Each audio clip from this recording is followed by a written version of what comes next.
fait ensemble encore où j'ai pas fait de vidéo à ce sujet-là.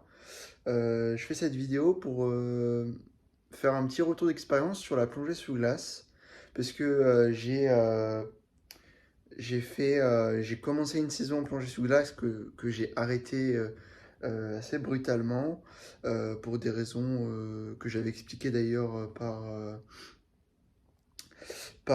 sur Facebook par une publication, mais aussi pour des raisons d'organisation, parce que je trouvais que là où je travaillais, c'était vraiment... Je trouvais ça mal organisé, je trouvais que c'était un peu bricolage, et que voilà, ça ne me correspondait pas, moi, par rapport à à ce que j'aime faire, et j'aime bien, mine de rien, quand les choses sont propres, même si des fois, il y a des choses sur lesquelles, voilà, on s'explique pas toujours correctement, ou on ne peut pas toujours être clair sur tout. Mais je voulais sinon revenir un petit peu sur ce que c'est que la plongée sous glace et est-ce que ça vaut le coup de tenter l'expérience. Euh, Déjà, la plongée sous glace, moi, quand je suis arrivé là-bas, j'ai découvert totalement, j'avais jamais fait. Et donc, vous arrivez, moi j'étais sur Valto et Courchevel, et donc les Menuires hein, plutôt, ou sur le lac du Loup. Et sur Courchevel, c'était le lac du Praz, lac du Prat, 1300 mètres. Et lac du Loup, c'est 2000 mètres et quelques. C'est pas la même chose déjà au niveau glace.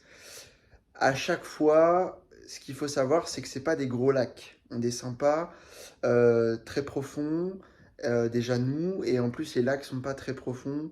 Euh, L'endroit sur lequel on plongeait sur le lac, au lac du Loup, c'était à peu près entre 6 et 8 mètres.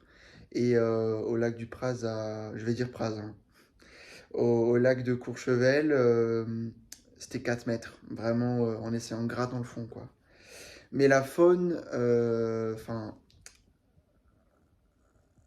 il y avait des algues fixées, des petits poissons à Courchevel. Vraiment, on va pas en plonger sous glace pour voir des animaux, enfin des poissons ou des choses comme ça, hein. On y va plus pour l'ambiance, puisque quand on arrive, on met une combinaison étanche. Nous, on avait des combinaisons étanches Top Star, rouge, rouge vif, avec une cagoule intégrée, donc totalement étanche, ok, qu'on met avec des manchons étanches, une collerette au cou, et avec des bottillons intégrés, des espèces de chaussures intégrées avec lesquels on pouvait marcher, qui étaient assez confortables. C'était des bonnes combinaisons quand même là-dessus. C'était top. Et c'est des combinaisons adaptées pour ce genre de truc. Après, sur le reste du matériel, les bouteilles, c'était des bouteilles classiques. Les détendeurs, c'était des détendeurs classiques, mais compensés, voire surcompensés. Notamment, c'était beaucoup de légendes.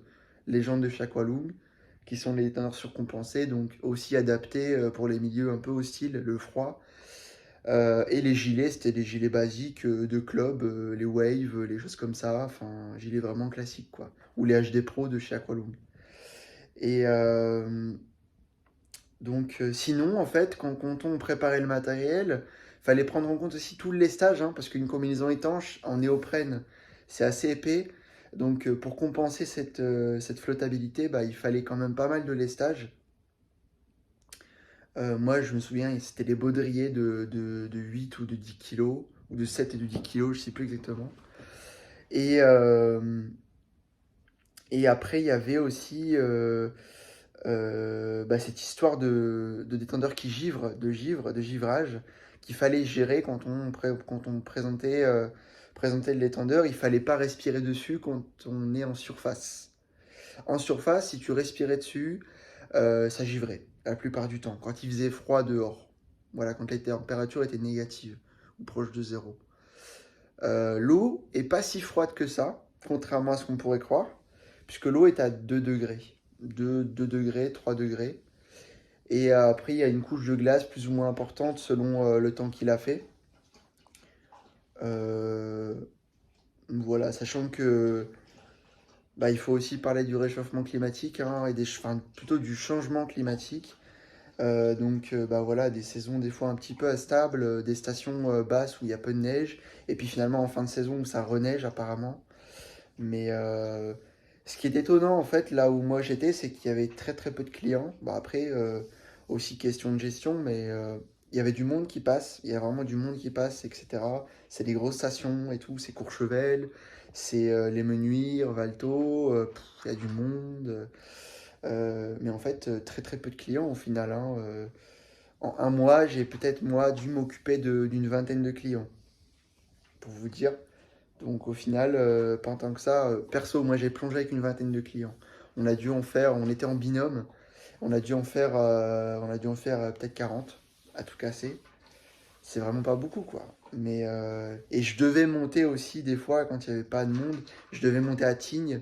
Tignes c'est un autre univers. C'était à 10 km, donc faut aussi se taper la route. Alors c'est un milieu, la plongée sous glace, ça vaut le coup, parce qu'on y voit des lumières, la sensation du froid, de la glace, du matériel, c'est une autre vision, une autre façon d'être. On apprend plein de choses sur le technique, sur le givrage du détendeur, sur les parties techniques de la combinaison, apprendre à utiliser l'étanche, même si on la branche pas au final, il y a plein de choses à apprendre, mais par contre, voilà, une fois c'est bien pour l'expérience. Après, il y avait des spécialités glace, Ice Diver, où on apprenait à utiliser la broche à glace. J'en ai fait une, moi, j'ai fait une formation comme ça, apprendre à utiliser la broche à glace et, euh, et à se repérer, à utiliser un peu de matériel, à comprendre comment ça fonctionne. Il y a plein de choses qui vont changer, puisque bah, voilà, avec la combinaison étanche, bah, je vous apprends rien. Ou si vous connaissez pas, bah, en fait, il y a de l'air qui circule dans la combinaison. Et en fait, en sous-glace, plus tu es allongé et plus tu as de risque que l'air bascule sur les pieds et du coup bah, que tes palmes et tes pieds remontent. Et là, c'est catastrophe. Donc, il faut toujours être à peu près comme ça, voire carrément comme ça, pour pouvoir profiter quand même de la planche, quoi. Sachant que nous on tenait en fait, nous on avait les clients, on tenait au niveau des mollets ici, donc en fait on était un peu à cheval sur eux au niveau des mollets pour les aider en fait à se stabiliser, parce que tout seul avec l'air qui circule, c'est galère quoi. Et on gérait la totalité du gilet, etc. Donc franchement, non, c'est une bonne expérience. Vous avez plein de lacs sur lesquels vous pouvez les faire.